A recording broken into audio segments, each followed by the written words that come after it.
स्वस्थ, निरोगी और लंबा जीवन जीने के लिए रात के दोस्त बढ़ाने से अच्छा सुबह के दोस्तों की संख्या बढ़ाओ। ऐसा सुझाव पिंपरी चिंचवड शहर भाजपा के अध्यक्ष शंकर जगताप ने दिए हैं। श्री जगताप कल कालेवाड़ी की जीवनदायिनी ज्योतिबा गार्डन में Chhatrapati Shivaji Maharaj badminton open club को अपने कर कमलों द्वारा लोकार्पण किया। इस अवसर पर वे बोल रहे थे। पवना हेल्थ क्लब, स्वामी योग साधक समेत सैकड़ों की तादाद में सुबह के पहर वॉकिंग करने आए लोगों की उपस्थिति थी।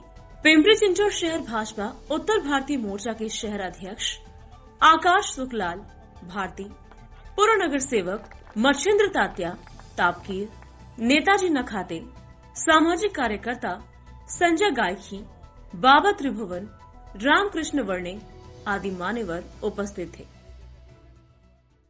आपण सगळ्यांनी की भूमिपुत्रांच्या हस्ते जो सत्कार केला, तर ज्या भूमिपुत्रांचं खरं इथं नामोल्लेख होणं गरजेचं आहे ते म्हणजे काळे कुटुंब असेल, नडे कुटुंब असेल की ज्यांनी ही जागा या गार्डनसाठी दिली।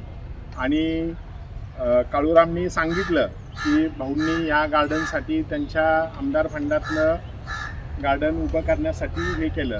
तर त्याच्या अगोदरची हिस्ट्री अशी आहे की त्याच्यामध्ये आता संभाजीराव आहेत, काळे कंपनी आहेत की 2004-05 ला जेव्हा मी स्वतः इथं ही जागा पाहायला आलो, ही जागा आम्ही पाहिली आणि कॉर्पोरेशनला हँडओव्हर केली।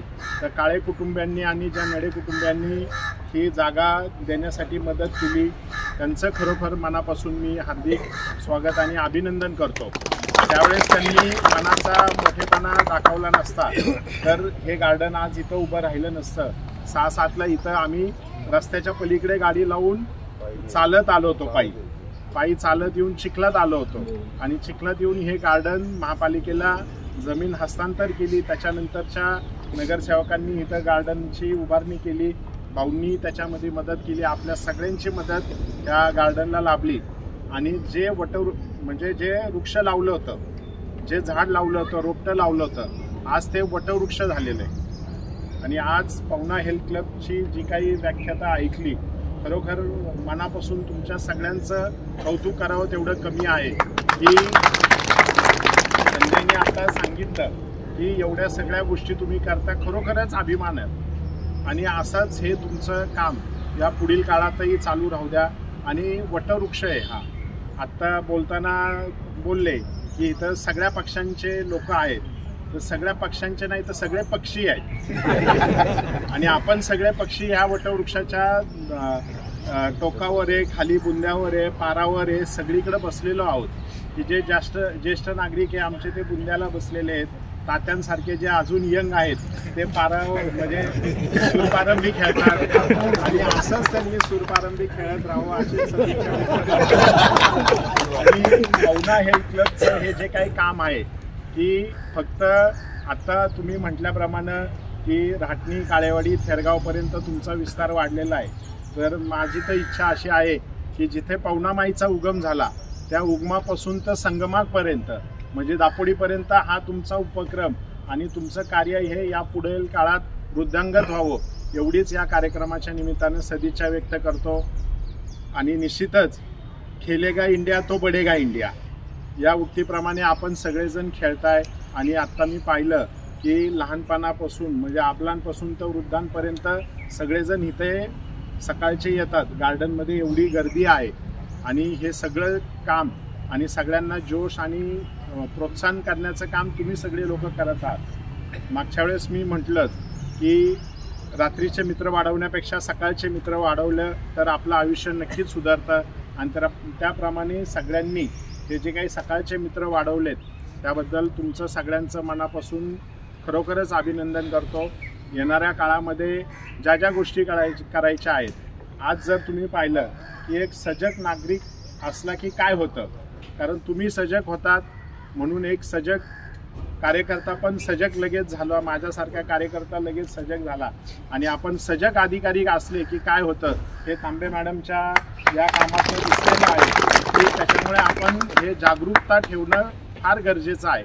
मग ते कुठलीही गोष्ट असू, आरोग्याची असू द्या, बाकी सामाजिक असू द्या, क्रीडा असू द्या, शैक्षणिक असू द्या, कुठल्याही प्रकारची गोष्ट असेल आपण जागरूक राहिलात तर निश्चितपणे त्याचं फळ आपल्याला मिळत असतं. आपण सगळेजण इथे जमलेलो आहोत. आत्ता सगळे मला वाटतं संजयच म्हटला की नाही बाबाजी म्हटले की आम्हाला समजतं कुणाला मतदान करायचं आणि कुणाला नाही. 100% बरोबर आहे. आज आपल्याला खरं पाहिलं तर आपण आपल्या भूमीची आणि देशाची सेवा केली पाहिजे आणि जो भूमीची आणि देशाची सेवा करतो आपण त्याच्या पाठीमागं खंबीरपणे उभं राहायला पाहिजे. आणि कोण करतं कोण नाही हे आपल्याला सगळ्यांना ज्ञात आहे.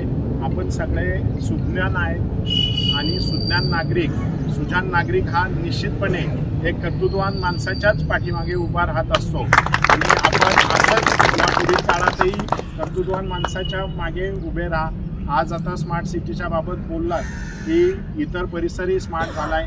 आपला काळेवाडी परिसर पाहिला तर निश्चितपणे काही इतिहासातल्या गोष्टी असतात की त्या काळात बरोबर होत्या, पण काळ बदलला की त्या झालेले डिसिजन हे चुकीचे वाटू लागतात.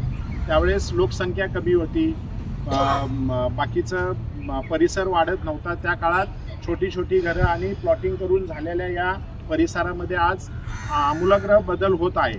आणि हा बदल होत असताना आज ज्या पद्धतीने इथे आता गार्डन झालेलं आहे, स्मार्ट सिटीच्या आता रस्त्यांची कामं आम्ही काढलेली आहेत, जे आज राटणी काळेवाडीमध्ये सिमेंट कॉन्क्रीटचे रस्ते झालेले आहेत. काळेवाडीमध्ये त्याच पद्धतीचे होतील. रिझर्वेशन डेव्हलप होतील. जशी शाळा गार्डन झालं, या पुढील काळामध्ये येणाऱ्या काही ॲम्युनिटीज असतील त्याही डेव्हलप होतील. अशीच या कार्यक्रमाच्या निमित्त मी तुम्हाला ग्वाही देतो. आपण सगळेजण ज्या एकोप्याने ज्या एका विचाराने इथे आहोत, हा तुमचा विचार हा एकोपा असंच पुढे चालू राहावं. मला वाटतं संजय गोपाळ म्हटलं की 15-20 वर्ष असंच पाहुणा हेल्थ क्लब टिकून राहावं.